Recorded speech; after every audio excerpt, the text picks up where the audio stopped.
Hello, everybody. Good afternoon. I'm Bexheho Khalil, the Executive Director of Unidos and Homelessness with Orange County United Way. And I just want to say thank you so much for joining us for today's community chat. We do these once a month, and it's a great opportunity to have conversations connected to solutions for homelessness. As many of you know, we do a lot of work around public awareness and education. And earlier this year, we released an RFP to bring on board some partner agencies who can help us expand this work. We were looking for partner agencies to come on board to help us translate our Homelessness 101 curriculum for audiences for whom English is not their first language. And today, I'm really thrilled to introduce you to those organizations, to the leaders there who are moving this work forward. So really thrilled today to be joined by Miriam Zuniga from Unidos South OC, Yuan Hua from Vital Access Care Foundation, and Ameera Basmadji from Access California. Dale McIntosh is the fourth partner agency who'll be joining us in this work, but sadly they couldn't make today's community chat. These organizations will be translating and adapting the curriculum to make sure that it is relevant for their communities. And before we dive deep into the conversation today, I would love if each of you could share a little bit more about your organizations, how you're involved in serving the community here in Orange County, and share a little about where education about homelessness fits into your broader work. And Miriam, I'll come to you first. Yes, hi everyone. Good afternoon. My name is Miriam Zuniga, and I am the Adult Program Director at Unidos South OC. Unidos is a grassroots community-led organization. We are focused in strengthening under-resourced neighborhoods in San Juan Capistrano, particularly mixed status Latino families. And what makes our approach very unique is that we view our community as our greatest asset. Their lived experiences, their resilience and knowledge are really at the foundation of everything that we do. Our work covers a wide range of areas, from addressing immediate emergency needs, like we saw in the pandemic, to advocating for long-term systemic changes. One of our key and very special initiative is the Community Leader Coalition, also known as the CLC. It's a resident-led movement, and it's a space where we can empower residents to take leadership roles and engage in public advocacy, particularly around housing justice. We believe that by amplifying the voices of our community or residents, we can drive meaningful change. And really, with this Homelessness 101 training and that integration into the work we're doing, we feel like we're educating and empowering our community to understand the root causes of homelessness and advocate for solutions, and mainly ensuring that their voices are at the forefront of this crucial issue in housing. Yeah, I'm very excited to be here. Awesome. Thank you so much, Miriam. Ameera, I'll come to you next.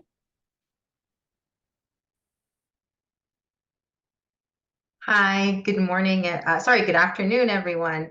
Thank you so much for this opportunity to join. My name is Ameera Basmadji, and I'm the Fund Development Director with Access California Services. And we are so honored to be a part of this initiative with United Way of Orange County and all these partners. So let me tell you a little about Access Cal. We were founded in 1998 by our founder and executive director, Nahla Kayeli, who actually began this organization through her own personal need of needing mental health services for herself. She's an Arab American. She grew up as a refugee, and when she came to the United States, she really didn't feel a sense of connection with the mainstream therapists here, which prevented her from seeking services that she needed. So she thought about all the other needs of the community and said, we really need a trusted space to provide culturally sensitive services for our community. And that's how Access Cal was essentially founded. So we provide wraparound health and human services. We provide case management advocacy, housing navigation. We're a CalAIM provider. We provide housing deposits. We do workforce development, immigration and citizenship services, health coverage, CalFresh enrollment. We have multiple educational classes such as ESL, workforce readiness and citizenship, computer literacy. We do mental health services. We provide transportation, seniors programs, and youth programs, and emergency financial assistance. Our mission is to serve the Arab American and Muslim American population. That is our focus population. But over the past 26 years, we've really began serving a huge, diverse population, especially with the arrival of refugees and immigrants coming from across the world. We're also contracted by the County of Orange Social Services Agency to provide the refugee services here for all arrivals into Orange County. And one of our populations has been serving the homeless population with the services that I just mentioned. So case management, emergency financial assistance, workforce readiness. And what we also try to do is educate about tenant rights, housing rights, different access to resources. But on the flip side of direct services, what we really love to do with our community is empower them to be contributing citizens. And that's why we felt such a program was so important, especially for the immigrant and refugee population who don't necessarily know the terminology of what homelessness is. They're coming, especially for the communities that we serve primarily right now who are refugees, they really don't know the meaning of homelessness. They don't experience homelessness. And we can get into that later, what I mean by that. But it's really important for us to empower our community so that they have the tools and resources to become advocates and also share in the dialogue around homelessness. Absolutely. Thank you so much. You guys are super busy. That's wonderful to hear. And Yuran, I'll come to you next.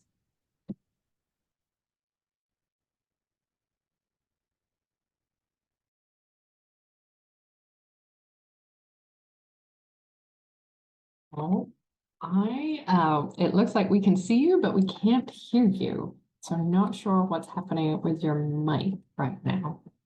Hi, is this working right now? It's working now. Okay, that's good.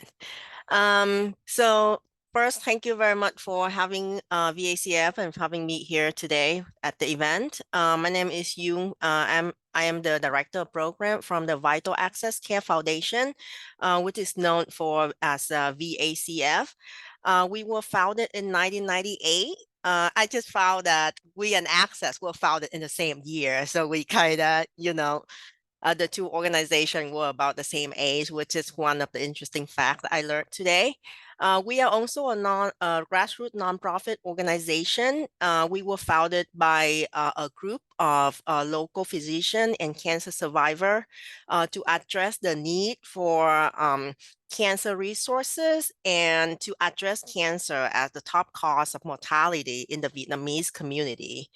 And after more than 20 years of service, we realized that there's so much more into cancer and also so much more into One Health, which is there are like so many factors that would affect One Health. And we transitioned from addressing cancer into helping the community to become healthier through more broad education, research, advocacy, and services. So with a vision of a healthy and happy community, we have been expanding our services to provide health education, health navigation, and also a wide range of social services, including like food pantry, diaper assistant, health screening, and also consultation with volunteer doctor and many other services here at VACF. So our strength is about the case management that is very tailored to each individual and the family that come to our door. And in that work of helping people navigate different resources, we realize there's a huge need in housing and try to link them to services. And you might heard about this already, that Orange County have the largest Vietnamese population outside of Vietnam. But when we were looking for housing resources and try to link them to, hut like housing navigation, there's like only one HUD housing counselor in Orange County that could speak the Vietnamese language. And that is what inspires to learn more about housing issue, learn more about homelessness, to increase our own awareness. And we hope to increase the community awareness on the issue to try to address that. And we are also on the best way to become a HUD housing agency to work more with the government to bring more services to Orange County. I love it. That was so refreshing for me to hear from each of you about the unique work that you're doing, and the incredible benefits you're bringing to Orange County community members.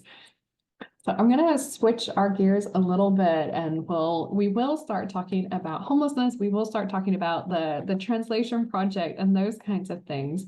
But I think I'd love to just start talking about some concepts and some values that we have in our different cultures. And for anybody watching, I don't have much of an accent, but I was not born in America. I was born in the UK. My mom is Irish and my dad's English, and I grew up in both of those countries before I moved here in 2009.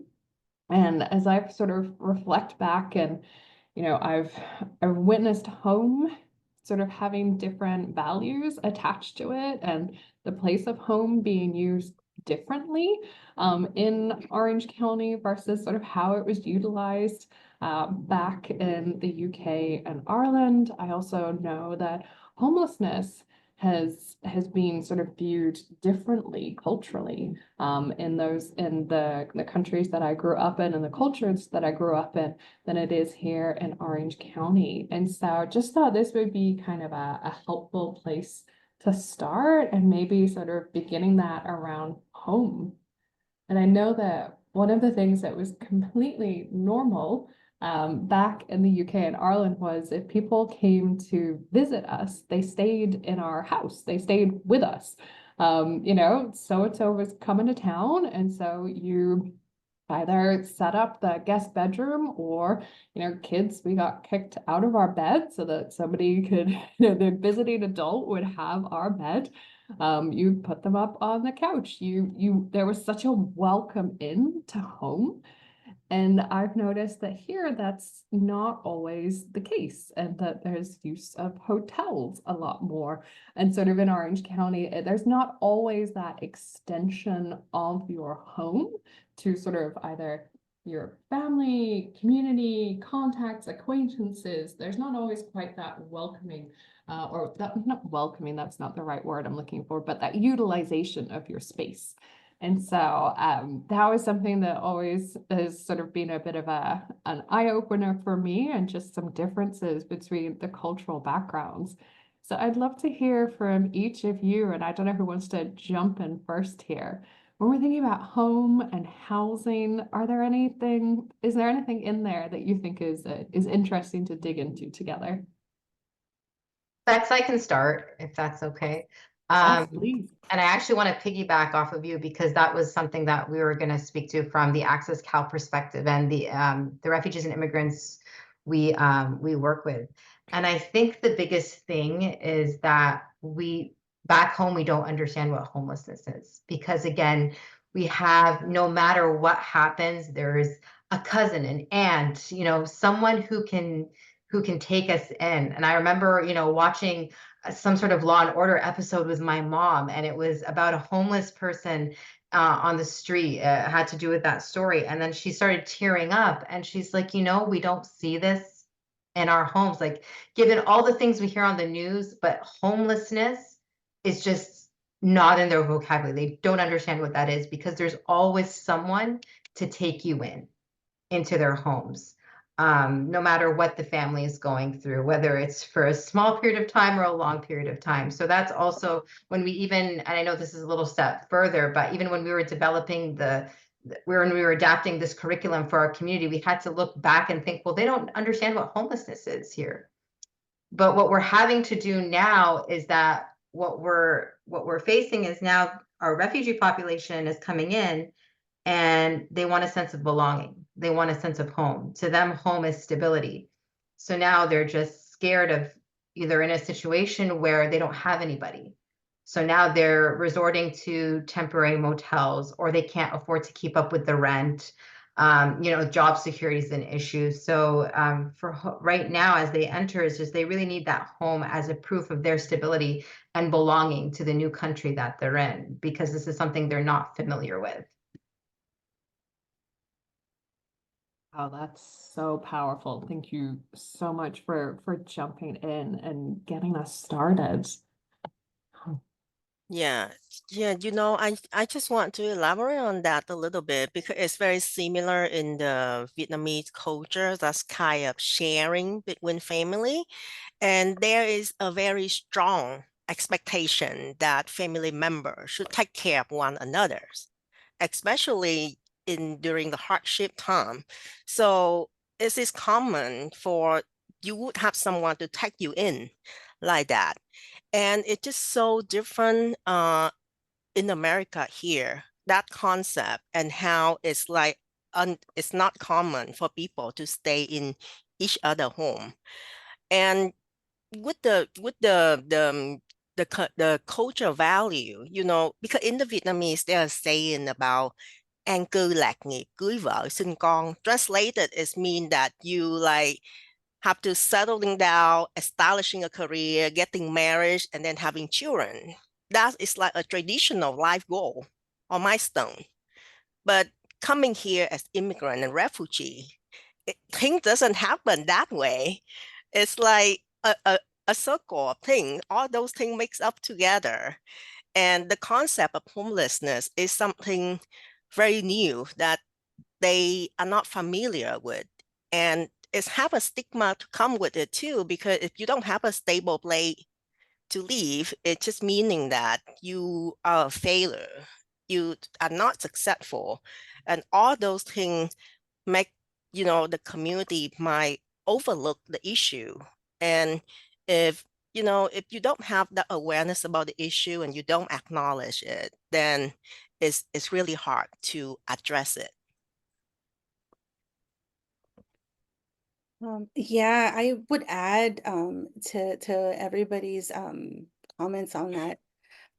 Particularly because you mentioned something very that's really relevant to our community too. Like when I was looking at the training and the curriculum, I'm like, well, there is homelessness here, but it's not something that impacts our community heavily because it's not seen, right? Our communities really it's really deeply connected to family, to tradition, to belonging, and many of our households here in our communities that we serve are multi-generational.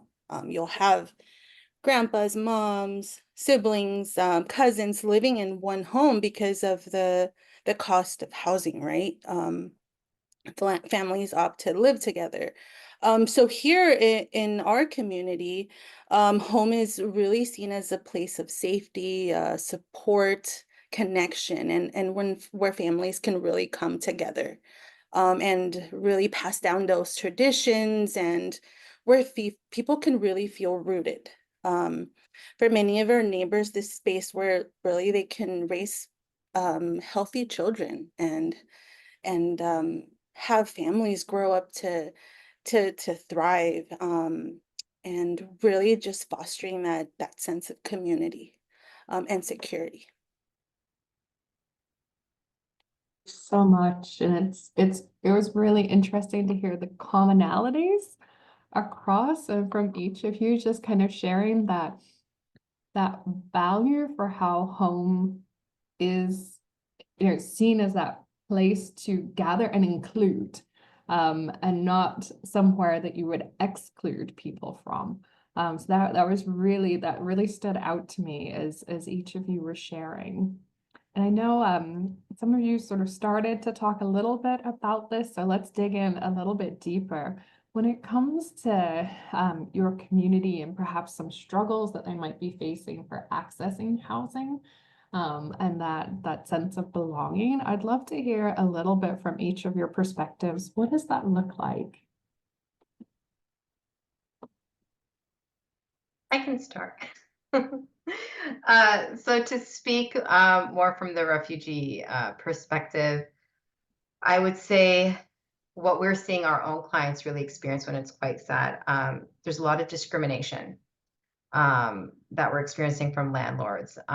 They're not ready to take them in. Also, they've experienced issues with like the family sizes, for example. A lot of our communities, especially from the Middle Eastern world, they come with, 5, 6 children. And so to find a home that works for them is very difficult. Also because they haven't found a job yet, there's lack of credit that so they can rent a place. Those are the main types of issues that they struggle with finding housing. Yeah, I can go next. Same, many of our families here in the community do face those very significant struggles when it comes to accessing housing.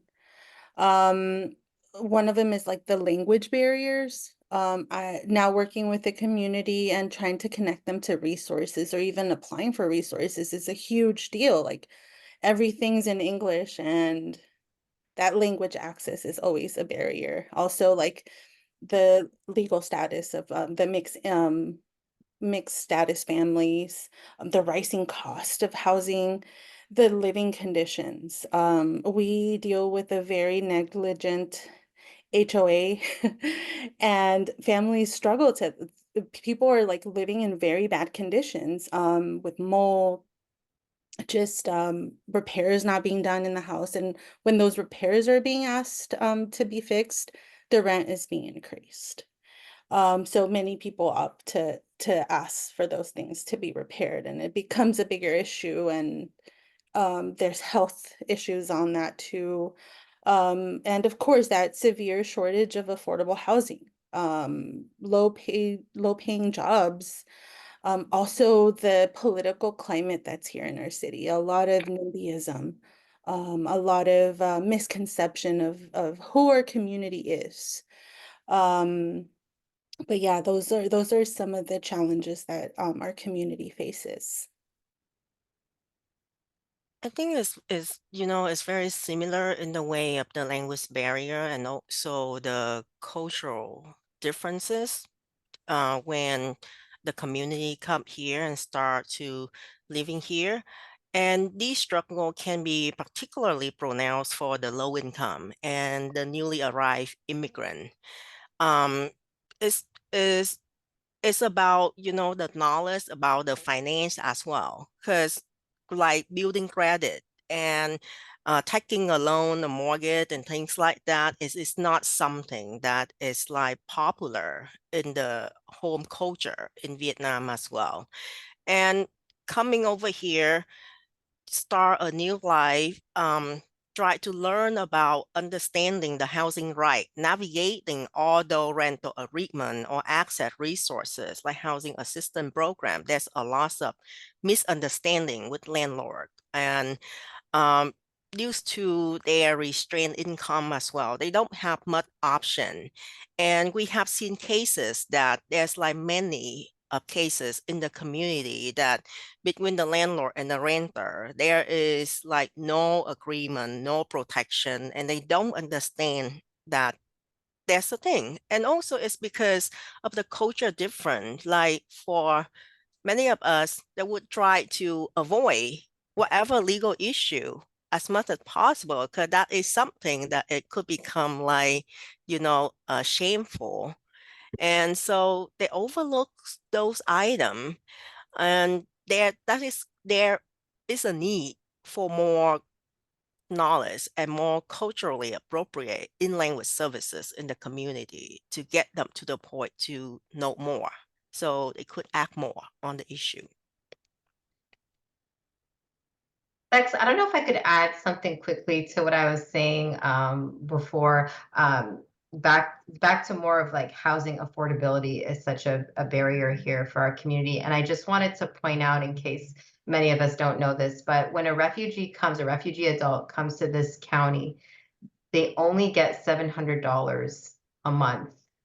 So if they can't find a job that helps them with self-sufficiency, they really struggle a lot with being able to afford housing, especially in Orange County. So what we're finding is a lot of refugees are migrating out of the county to go to, for example, San Bernardino, Riverside, or they're actually even moving out of state to states like Arizona or Texas because they simply just can't afford to live here. So imagine leaving your home country, then coming here, not being able to afford life, and then also transitioning to another place to live. So it's quite a struggle. Thank you so much for jumping in and sharing that. That's pretty staggering. $700 does not go far anywhere in America, and certainly not in Orange County.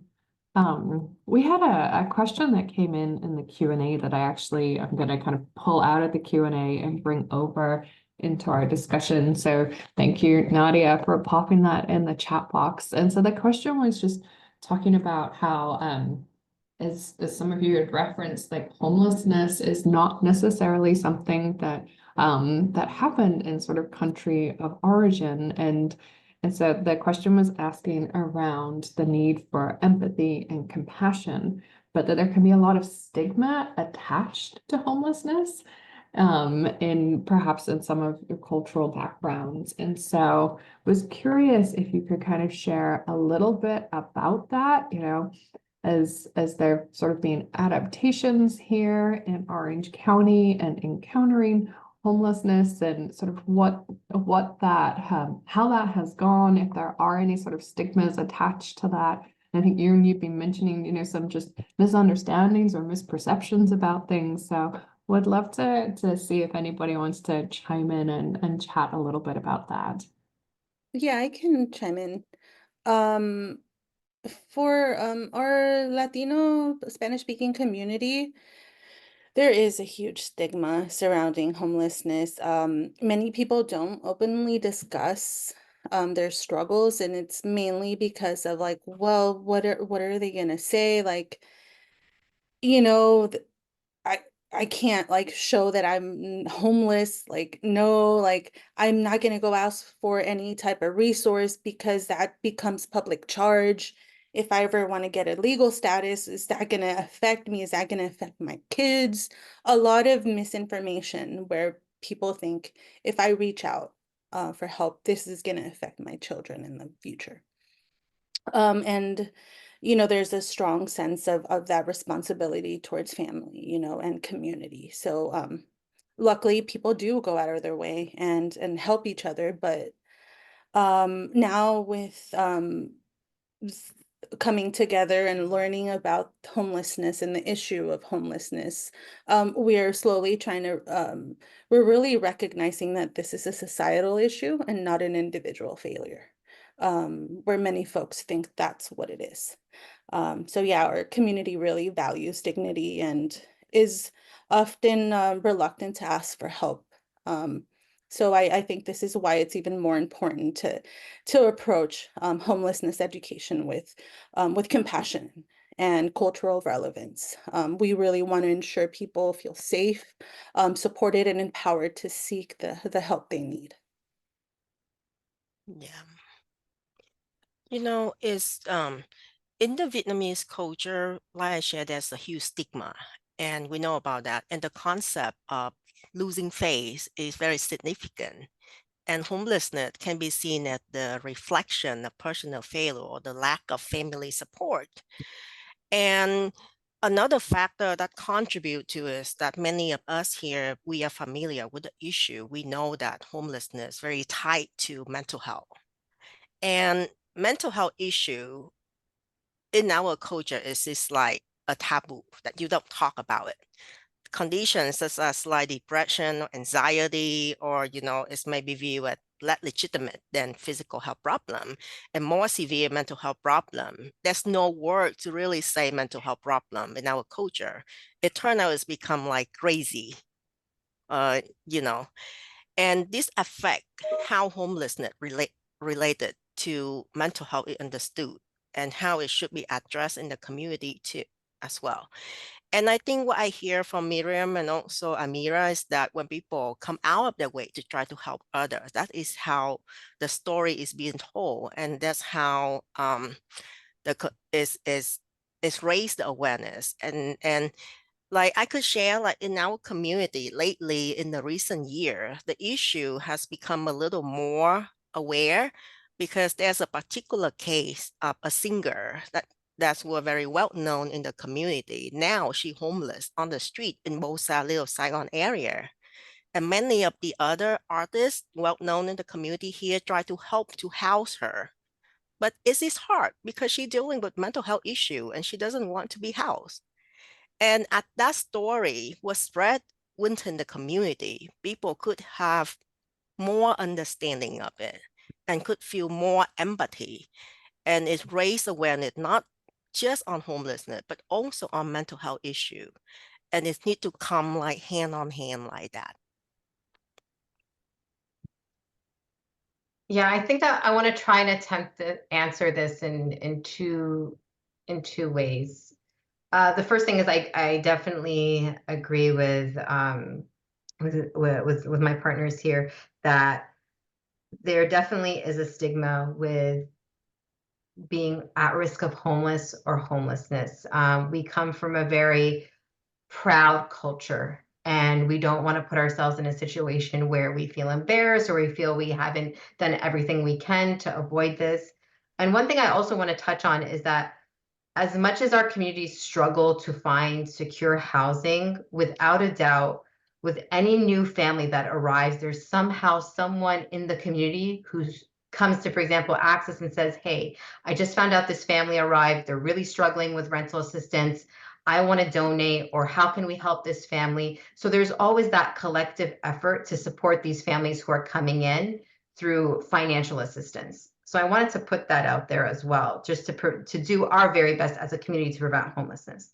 There's also the other side of stigma, that because our community is not used to seeing homelessness back in their countries of origin, when they come here and see this, it's another shock with their acculturation.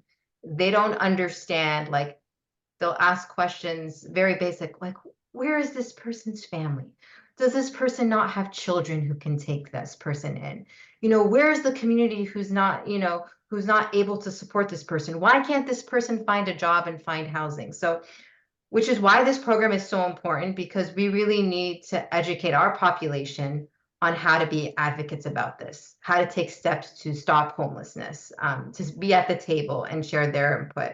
And that's why we're hoping with this program to make them into leaders who can break down this stigma for all these new community members who are coming in and seeing this around them.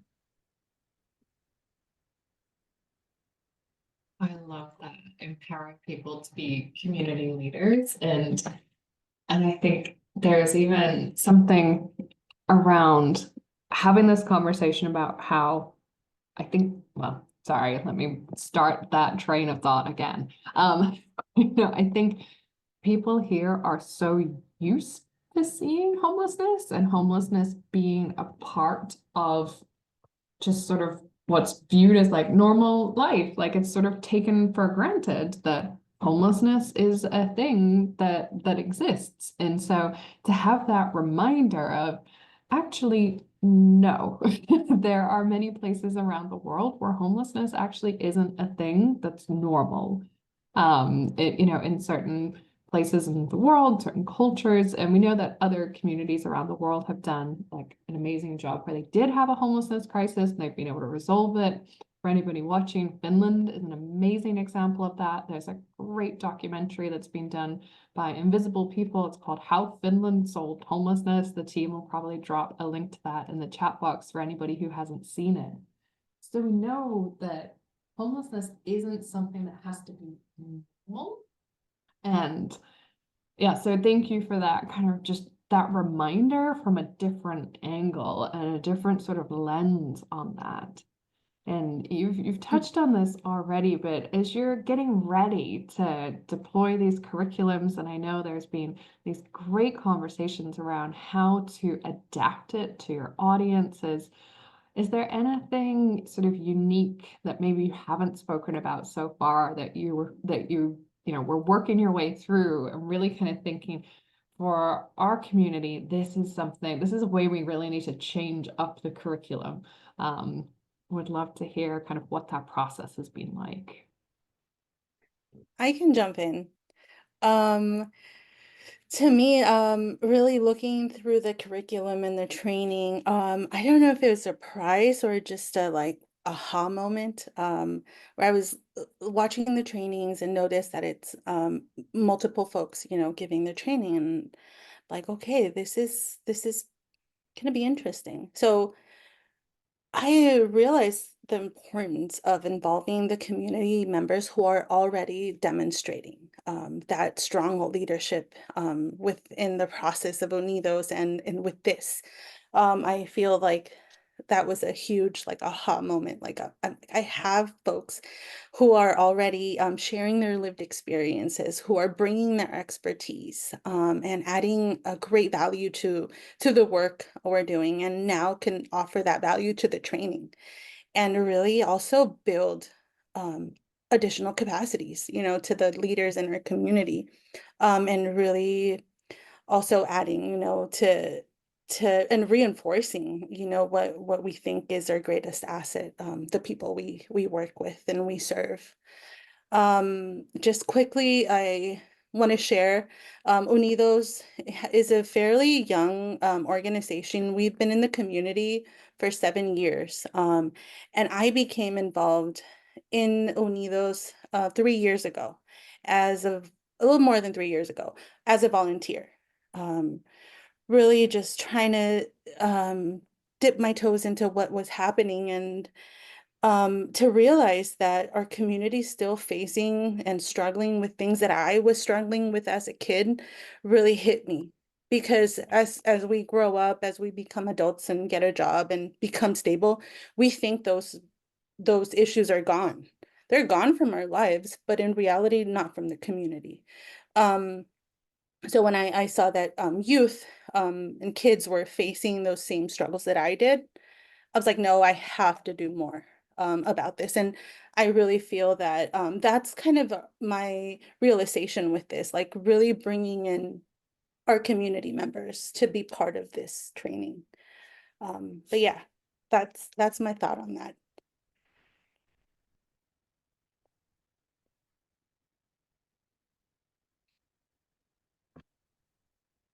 Yuan, is there anything you want to add here? Sure, absolutely. So again, I know we've repeated this a lot, but definitely something we weren't just simply translating word for word from English to the Arabic language. There was a lot of thought that needed to go into it and how we can present this to a community that doesn't understand what homelessness could mean. So a lot of the things that we also did is that we worked with different staff members. We spoke to different clients from different demographics to get an understanding of, what is the best way that you would be willing or would be interested in learning about homelessness. So I know we've attached that adaptation to our presentation. And our plan is to even present 2 different groups who speak Arabic, whether it's the seniors, whether it's legal lawful permanent residents ready to become citizens, the youth who've been here for a while but have Arabic immigrants. So we've kind of tailored each of these presentations to suit those different populations. I think, in working in the curriculum and try to deliver the messages to the Vietnamese community in Orange County, it's very important for us to keep in mind that because here we have a large population of Vietnamese, the largest outside of Vietnam, as I just shared. And the population here, they come in different waves of immigration. So they have a very different perspective and how they see things, even in the languages that they use as well. Because the community here come here after the Vietnam War, all the way back then. There has been a change in languages, in the cultures as well. So there's the sensitivity in translating and adapting the curriculum to make it more relevant to target a certain pocket uh, of the community. When the population is large and diverse like that, the responses to an issue can be very mixed. There may be people there may be empathy on those who experience homelessness, but there's also certainly some resistance too, such as for those who like enclave here for a long time, they might have some of the pushback on development of shelter or affordable housing, or could perceive that those things turn the neighborhood safety and property values based on how homelessness was presented to them in general. So I think that keep in mind those and try to tailor it, not just to one community, but different group within the community. It's very important to deliver and bring the message across.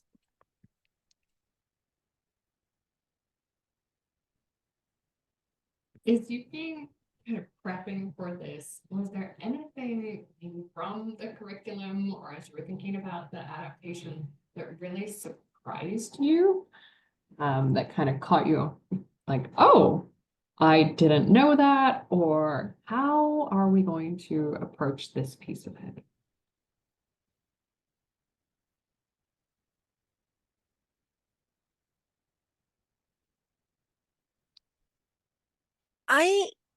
I think that, to say is surprising.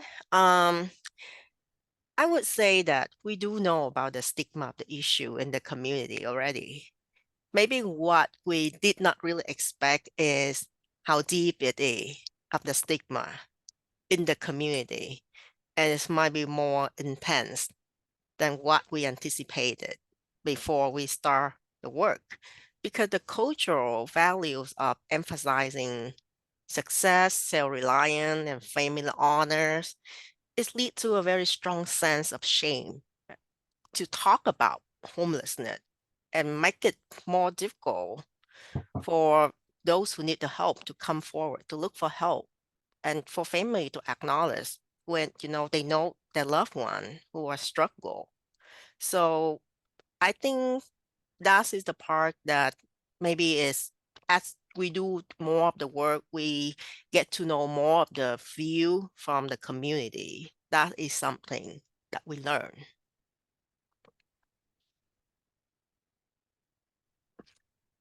Thanks for that. I think, the team has been out and about and teaching homelessness 101 for a long time. When we first started, I was the one out and about in the community, and every now and then, if something would come along that would still sort of surprise me, an attitude that I would hear, or sort of an interpretation of something. And so I feel like I'm always learning as I continue through on kind of my own professional journey around engaging with homelessness and trying to promote solutions. So I know that, oh, Ameera, I saw you unmute. Did you want to jump in there? Sure. I just, it's such a huge, it's just such a huge undertaking, like to begin to explain such a topic to individuals who are coming in also with their own set of challenges, and to get them on board and to present this as something that is of value has been it's definitely a challenge, because we're giving them all this information and it's just like, okay, now what? There's a lot to be done, and I think it's just a challenge to work with them and to kind of dissect all these factors. I can only imagine how jarring it is. When I moved here and I worked in homelessness in the UK, and one of the things that we did was the count of how many people were experiencing homelessness, and we used to go out once a month, I think it was. It was a lot more often than once every 2 years. But this was just for like a little city. And the city that I was working in there had a population similar to the size of the city of Costa Mesa here in Orange County. And we would go out, and if there were 20 people, sleeping outside, in the UK, we call it rough sleeping. That was high, because we had a lot of other sort of temporary type of accommodations, like emergency shelter, and then sort of, kind of step above emergency shelters. And there was just sort of a bigger safety net in the UK to catch people, or at least there was 15 years ago, when I last lived there. And moving to America, with the American dream, in America, anything is possible. And, you can get your house with your white picket fence, and, you can make it. And then moving here and realizing that in a city a similar size, there were, 200-ish people sleeping outside every night. And that homelessness was actually much more prevalent in America, was pretty jarring. And I can only imagine, if you have had to flee your country of origin and you come here to the land of the free, where dreams, anything can happen, to be faced with that reality that actually there are thousands of people who have nowhere to go in the county that you've landed in. That must be a pretty, challenging thing to wrap your mind around when you think. Oh, it's a shock, because everyone back home is saying, go live the American dream. Everything is better in America. Go do this. Go, it's so much easier to live there. And then they come here and they're faced with this huge shock, and they almost feel misled and misinformed that it's not so easy. It's not necessarily you're going to get the American dream here. So and then to see how other people are living as well. Yeah, it's definitely hard to process for them. Yeah, and especially, how they got introduced to America through a lot of like movie, Hollywood movie. And the other thing is like when they come over here, it's like a completely different perspective that they see. Yeah, my experience of watching American TV shows back in Ireland, it was Saved by the Bell when I was a teenager, and then the OC. That was my introduction to Orange County. My life when I moved here did not look anything like the lives of people that I saw on the OC. But I digress. So let me bring us back on track to the topic of our discussion. I would love to hear, what are your hopes coming out of providing these sessions? What are you hoping it's going to bring for both your community and your organization? And Miriam, I'll come to you first for this one. Yeah, I really hope that through these sessions, we can really empower our community to understand their rights and to feel confident, like navigating the resources that are available to them. More than that, I want them to feel capable of really advocating for housing policies that truly serve the needs of our communities. We're really not just wanting to provide information, but we also want to build leadership within our community. We want people to know that they're not facing housing insecurity alone, and that they really have a part in a larger collective effort. Really, I think that's what I'm looking forward to. And being able to be in different spaces, like one of my partners just shared, she is adapting it to different audiences. I think that's something that I really would love to take with this training.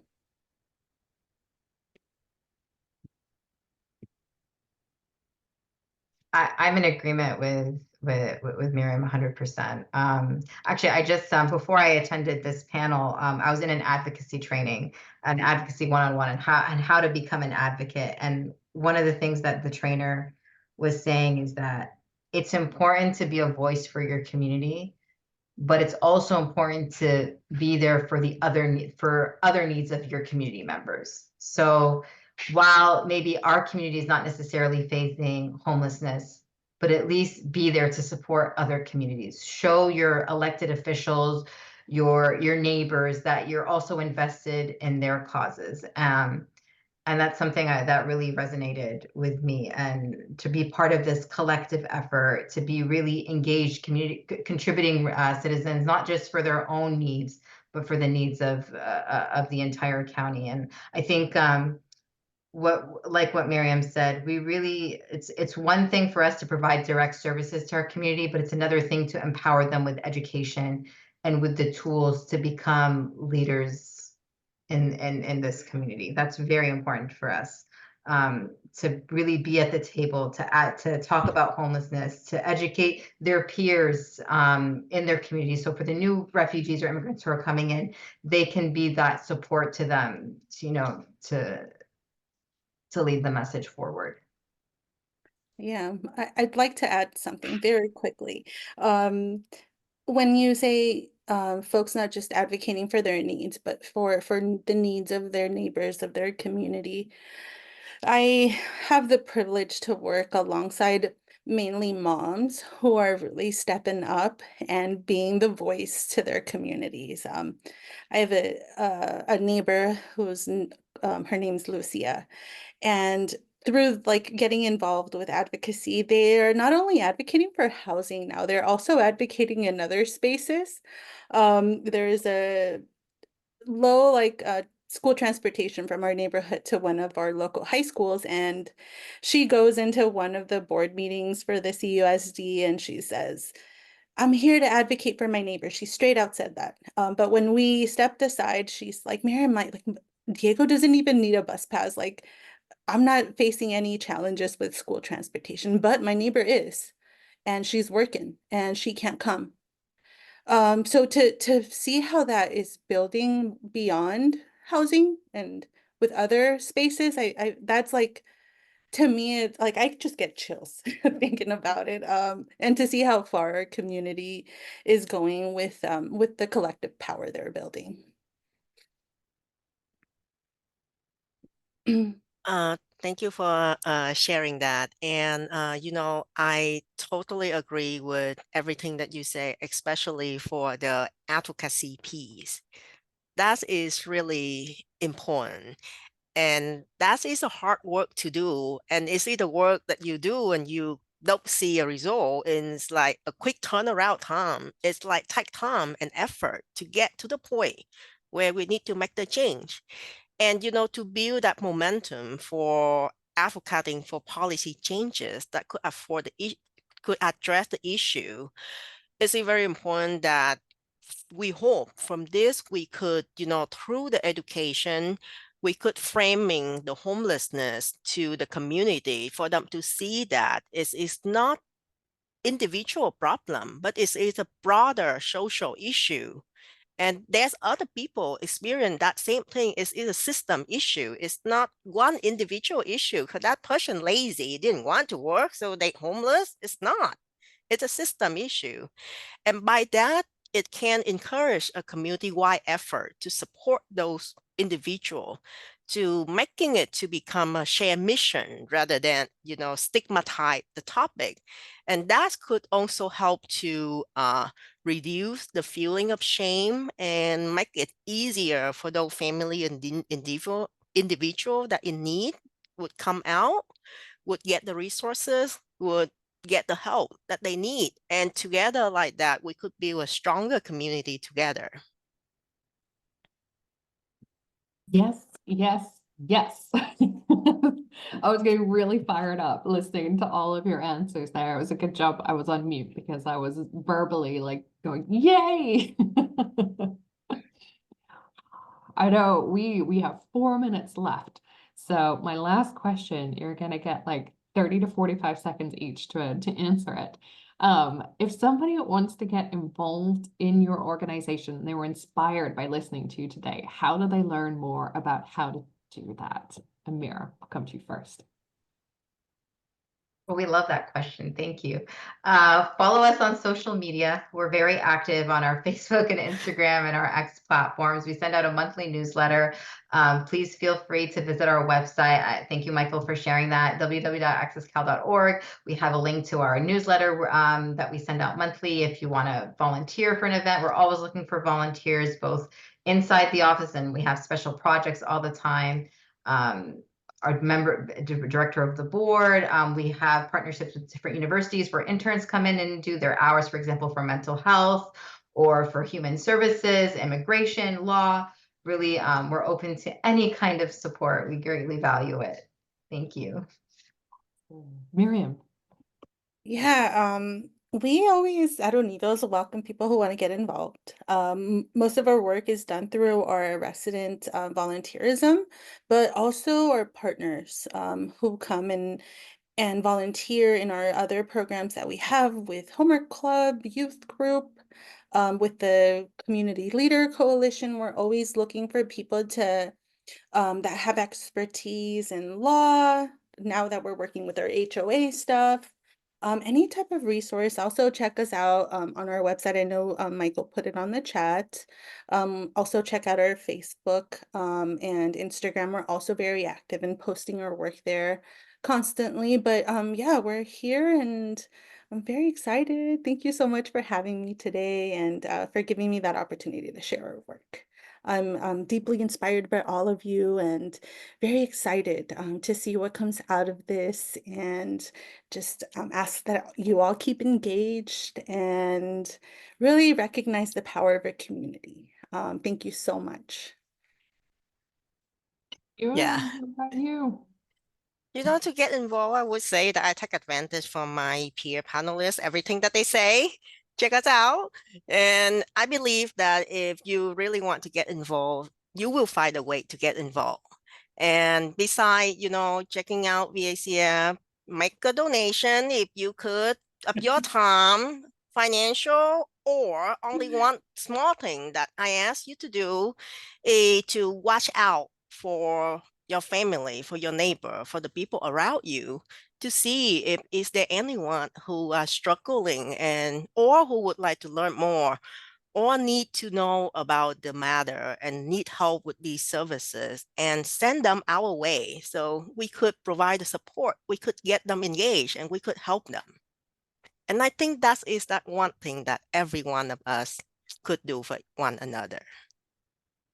Love it. We will send an email out to everybody who signed up and we'll provide them with access to your websites, to your social media handles. So we'll make that nice and easy for everybody to just click and follow and like and all the things. There's going to be a poll pop up for our attendees. So if for anybody who tuned in, if you wouldn't mind just taking 30, 40 seconds, well, probably not even that long, 15 seconds to respond to the poll, that would be really helpful for us. And I want to say thank you so much to each of you for joining us today for this conversation. I learned a lot today. I really appreciated you bringing your insight, your expertise to this dialogue, and I'm so excited for the partnership that we have. And to everybody who joined us today, thank you so much. To those who submitted questions in advance to help shape the conversation, thank you. As the Homelessness 101 classes dates are getting firmed up with these partner organizations, we'll be sure to let everybody know so you can help spread the word in the community to be able to help recruit people to attend those. Thank you again, Ameera, Miriam, Ewan. I so appreciate your being a part of today's dialogue and conversation. This video will go up on our YouTube channel, so everybody will be able to watch it. Again, you'll be able to share the link with anybody you think might find some just beautiful nuggets of goodness in our conversation. So thank you again, everybody, and we will see you next month. Thanks.